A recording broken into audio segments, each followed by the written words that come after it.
Welcome. My name is George Pearson and I run the How To Gurus channel here on YouTube. Most of the videos in my channel are short demonstrations of the different tools and techniques you'll find in various software programs. Right now I have several hundred of these quick videos available on YouTube. This video though is different. This is part of a new series of longer demonstrations that I'm doing to show you how to complete complex projects from start to finish using a variety of techniques and tools. All of the images I use in these projects are in the public domain, and I've included a link to the pictures in the video description in case you want to work along using the same images. Okay, let's move on to the project. In this Photoshop wedding photography video, let's take a look at creating a couple of things if you want to put any information video onto a DVD and then present the DVD. We'll be doing an insert for the case. That's this page here, and then we'll also take a look at setting up a basic layout to print onto a DVD using a printable DVD. Starting off with the basic look here, is we kind of base this on the same thing that we did with the invitation card in another video. And what I'm really concerned with here really isn't the pictures and all that. It's really more about the sizing of the overall page here to place into the proper cover. So there's a specific size to use for this. Go up here to Edit Image, Image Size. And of course it's at a resolution of 300, so it's printable resolution. But the size I have here, the width is 10.787. You could do 10.8. It's close enough. And then a height of about 7 1/4. Mine's at 7.24, but you could do 7 1/4. So you could say, 10.8 and 7 1/4 will give you the right size, so that then if this is trimmed, it'll be smaller than a regular sheet of paper. So if it's printed out on a nice photo paper or something, and then trimmed at that point, it will then fit nicely inside of a standard DVD case. Now, we have a couple of guidelines in here, and this is going to be the spine. So the front of the case will be right there. This is the spine in here, and then the back of the case over there. If we zoom in a little bit on this,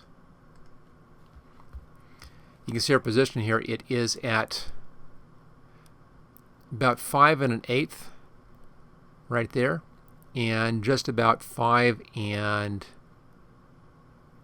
5/8 right there. So that's your position, 5 1/8 and 5 5/8, and that'll be just about right. Now, when you're doing these things, you may also want to have a middle line here just to help center your center text.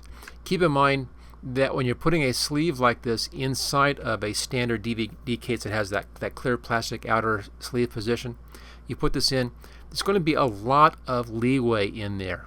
So it can slide left or right a fair amount, and you'll find that different cases from different manufacturers, even different cases, if you have a box of say 100 cases, even different cases in the same batch, those sleeves will not be exactly the same. There's a lot of fluctuation in that. It isn't a precise item by any means.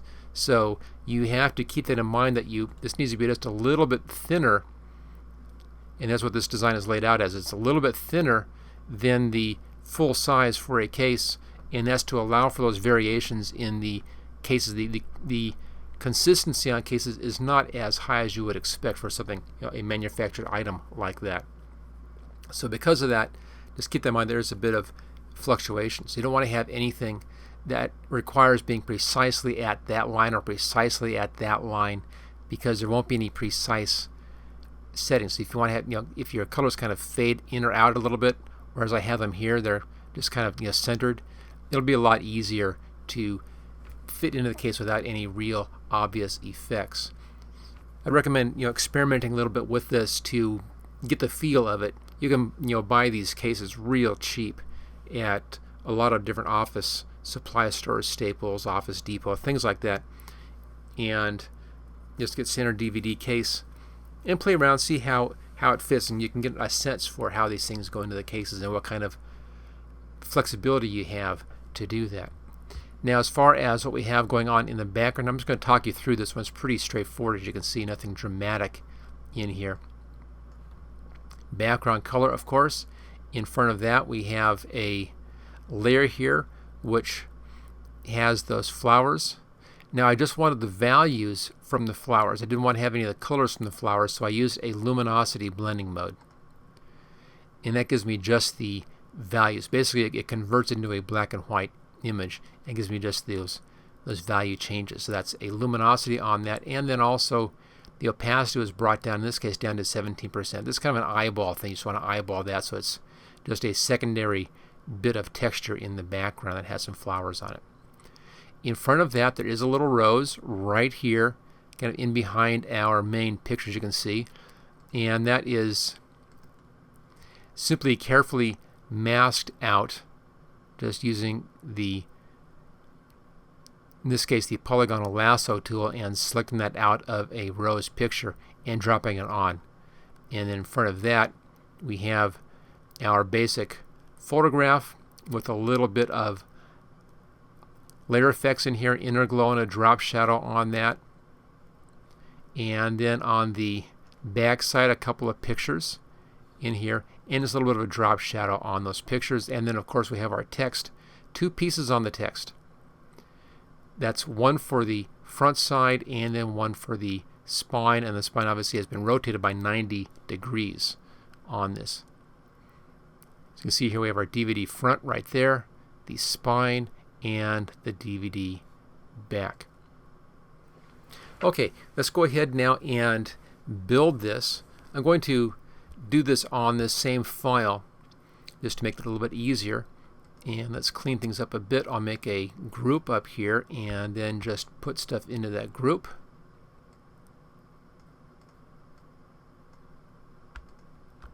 Here we go. And just move that up into the group as well. So the first thing we need on this, let's just hide that, is a new layer for our background color. Now I already have the color over here selected. As you can see here, it's kind of a yellow-orange, and it's over pretty close over to the whites up there, and it's full saturation. As you can see, it's at the top of this color chart. Okay, so I'll click on this layer here, make a new layer, and let's just fill that with our color. There we go, that's the background color. We now need to bring in our flowers, and let's see, we have that up here somewhere. There we go, bouquet. I'll float that image and just drag that over. Now, because it's just a background image, I'm not going to be concerned about the quality of the image on this. So I'm just going to manually enlarge this to fit. Edit, transform, scale, and then just drag it down to the corner down here. And apply. There we go. Now, I used a blending mode on this, the luminosity blending mode, which just gives us just the values. So it's the bottom of the list, just off our screen here. Luminosity, so we're only getting the values in here and not any of the color. We then need to bring down the transparency so that we see our background color through this. So that's the opacity setting, and I'll bring that way down. Oh, down here someplace. I had 17 on the example. I'll put this one at 15, I think. And that just gives us just a background of these flowers. Now you can change it around, whatever you feel like doing. It's just, again, just kind of a texture for the background. Okay, that takes care of the basic background area. We then have our picture for the front and our pictures for the back. And let's see what we have on that. That's one of our back pictures. So let me pull this down, pull that on. I'll stick it right there. For the moment, we'll come back to that in just a second. And then we have, that's our foreground picture, our front picture. I'll put that in there. There we go, just kind of bringing our elements in. And have this montage. Drop that on. Obviously way too large. Let's bring the montage down in size. Edit, transform, scale. Let me try this at 25%. So make sure that you link your width and your height. Select one, put it at 25%. It's actually pretty close to what I want. Choose OK. Alright, this picture is too large, but we can manually adjust this one. I want to have it about, about where their head is, about that high. So let's do an edit, transform scale, hold the shift key down, and then let's bring that down a bit just so that it fills the space nicely here.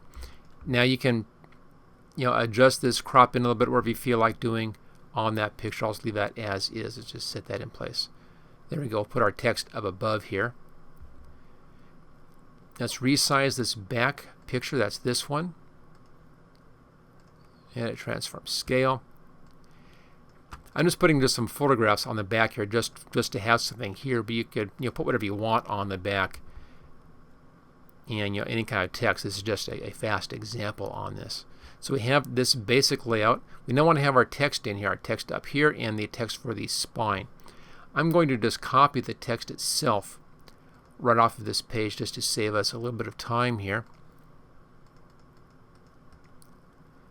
Let's click on that, right click, copy that text. There we go. And let's hide that group again. Come back in here, and we have our text tool. Click in with the text tool. Edit, paste, pastes in that text. Now, as you can see here, the text has some fancy type on it. This happens to be Vivaldi right there. It's an easy to get typeface. You may already have it. It's a standard one that I just happen to have from someplace or other. But the nice thing about this type is that it has a nice kind of a calligraphic feel to it, as if it was drawn on with a nice calligraphy pen. It's not real scripty. It has a little bit of a serif on there, not a whole lot, but kind of a nice feel. I just think it's a nice one for this kind of a wedding image. It's just, in this case, just centered. And again, what the text says will depend upon what it is that you are doing, how you want to have that done. I'm just keeping this simple for this demonstration.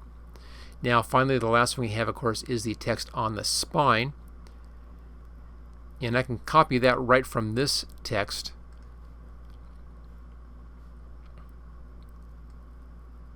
Just do that, right click, copy, do a new layer so I'm not on that layer, click over here someplace, edit, paste. Now I'm going to just get this all into one line. A little backspace on there. So you have your text. You now want to rotate that text around so that it's vertical instead of horizontal. Easy to do. Make sure you're on your text layer, edit, transform, rotate clockwise 90 degrees. There we are. Now the text is too large, as you can see, so I'm going to triple click to select the text, and let's set our size here. Let's try 14. That's too small. 24 is too big. 18 looks pretty good. And using the cursor keys, I'll just position that text in there. And that gives us our text for our spine. The last thing we need to do now is to add in a little more interest into our images. Again, I'll keep this simple for this video. Let's just put a little drop shadow on these two. Layer, layer style, drop shadow. Uncheck use global light, and I'll leave that as is. I'm not going to bother to be too fancy on this one. Once you have a style on one of these, you can then right click, copy that style, go to your other picture right there, right click and paste that style, and then I have matching styles. I'm going to pull that one down so it's above that. Actually, I'll put it underneath. Kind of makes sense. So flowers on top, montage underneath, and here's our front image. Now on this one, we did some fancier stuff on that. Let's just take a fast peek at that in here. You see I have this kind of a thin outline in there going on. If I zoom in, you can see it a bit better. It's kind of an interesting edge on that image in there. And if we bring the picture up and double click on the effects, you can see how that's done. We have our inner glow, and this is standard inner glow, but the inner glow is using a different contour here. You can see right here we have this different contour. This one happens to be the ring double, which is that one right down there. So using a different contour gives us a different effect. And the drop shadow is just a standard drop shadow. Okay, so see how that's done then on the actual picture. Kind of a fun technique. So there's our image. Let's come down to that layer. Okay, we're on that layer. That's fine. Actually, that's the wrong layer. Let's just hide that group. There's where I want to be. Again, it's a layer style.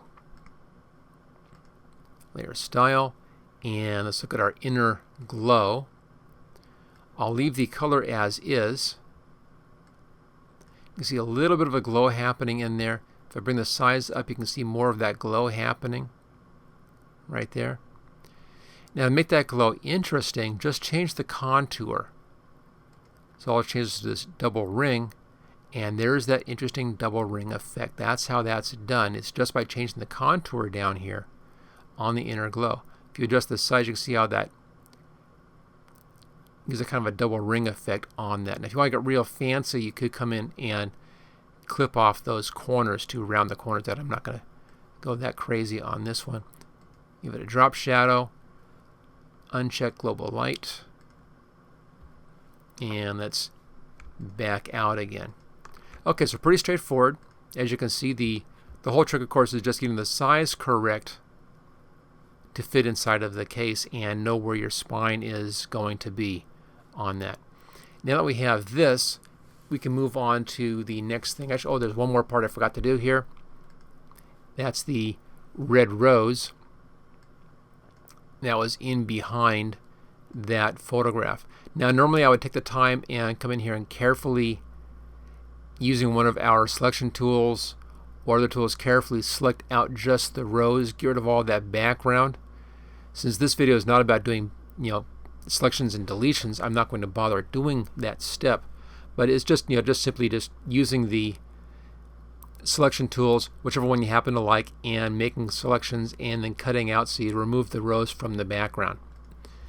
Going back up here, I'm just going to grab the one that we had here on our sample, which is right there. I'll make a copy of that layer,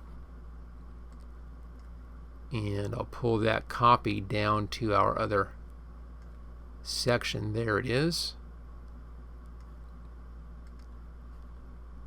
Put that in behind, and just a little detail in behind there. Now if we hide our background, let's hide that picture. Let's hide the background. I have this set at a 50% opacity, so it just softened up just a little bit. And you can see how I've come in here and clipped around mostly up in here. I didn't do anything down there because that's hidden behind the picture. Doesn't really matter. Maybe a little bit down here I could trim that a bit, or just move the rose around a little bit. There we go. So that's all we have, just a nice little trim on that, and then drop it in behind the picture and fade it out just a little bit for that faded effect. Okay, let's just bring everything back up here again, and we'll fit on screen, window, fit on screen.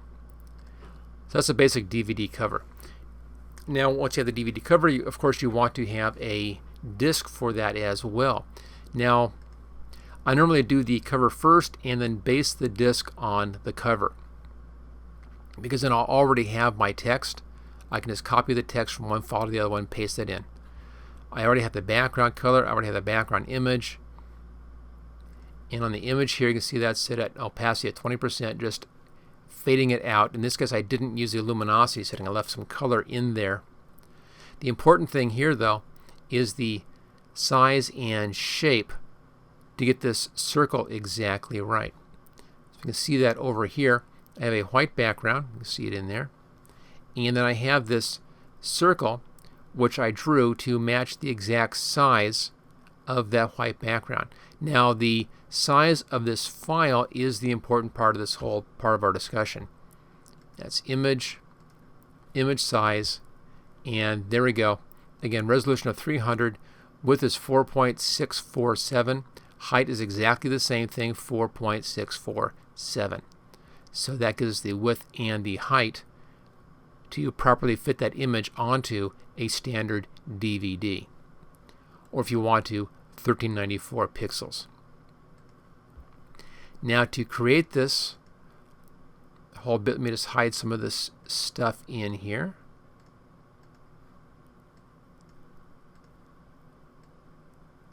There we go. I simply created an ellipse, a circle in here. I filled it with gray just so it was easy to see. And this is simply a matter of taking the elliptical marquee, dragging from the upper left-hand corner, and drag down to the bottom right-hand corner.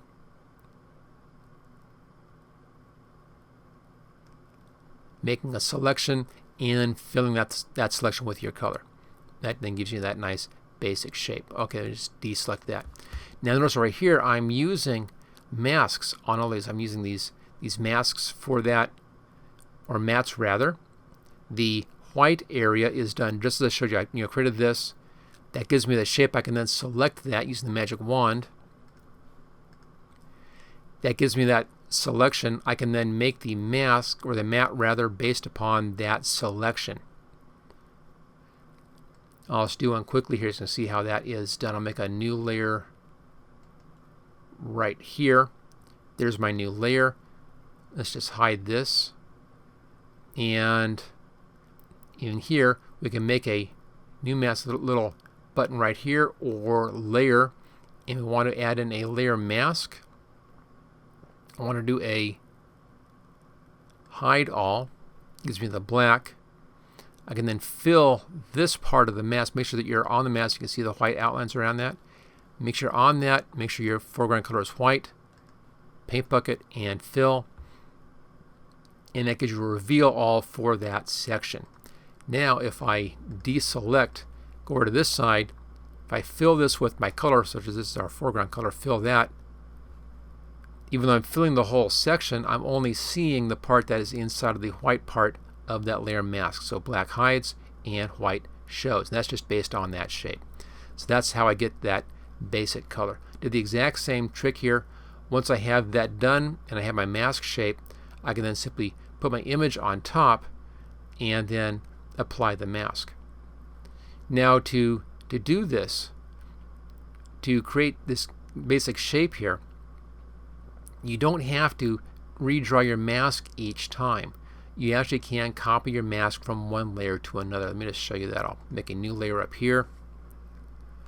Come down to this layer. Hold the control key down and you can move your mask from one layer to another. You can see that. Hold the shift key down and you can reverse the mask. Kind of a cool technique. Hold the alt key down and you can copy the mask. So there's different ways of working with your mask. Again, that's control, moves it up or down. So you can change the layer it's on. The shift key moves it and inverts it, and the alt key copies it. So it's easy if you make a new layer just to copy your same layer mask. Just use the alt key and copy it up each time to your new layer mask. So that gives us that background. And again, I just use an opacity setting to bring down the picture a little bit on that. Above that we have just a bit of text DVD. That's just to show what it is. The text up here, there and there. I just pulled that text off of the cover. Just copied it and pasted it over here. Make it fast and easy. Now the final bit is that when you're printing a DVD, there's a section inside the middle here which is not going to print. So there's going to be a hole in there. And that's why I have my black circle in here to block out that hole. So you need to make sure you get that spacing correct for that circle. Let's just zoom in a little bit here. Now the way I did this was I found my center point and that's easy. I know how big the image is, so I was able to come in here and view new guide and then give myself a horizontal and a vertical with a numeric setting for the halfway in and halfway up, and that gives me the vertical and horizontal exact center. That's based on the size of the image. Just divide the image size by 2, and that gives you your dimension for your center point. Now from here over to here, you want to have another guideline over here, and that guideline, let me just bring in a measuring tool here. Let's go up here to Info, and let's just grab a measure tool.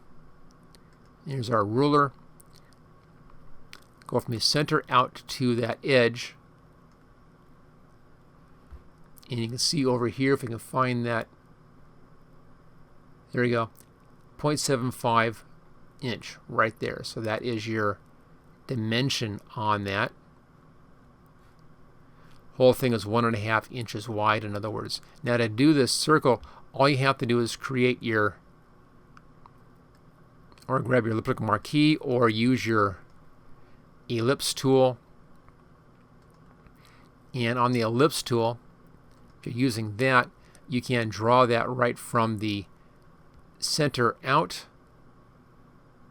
and drop it right at that point. So that then creates that circle at the right dimension. Now this is just, again, a reference point for, but what you want to have is a circle in here with a radius of 3/4 of an inch, or a diameter of 1.5 inches, and that gives you your circle.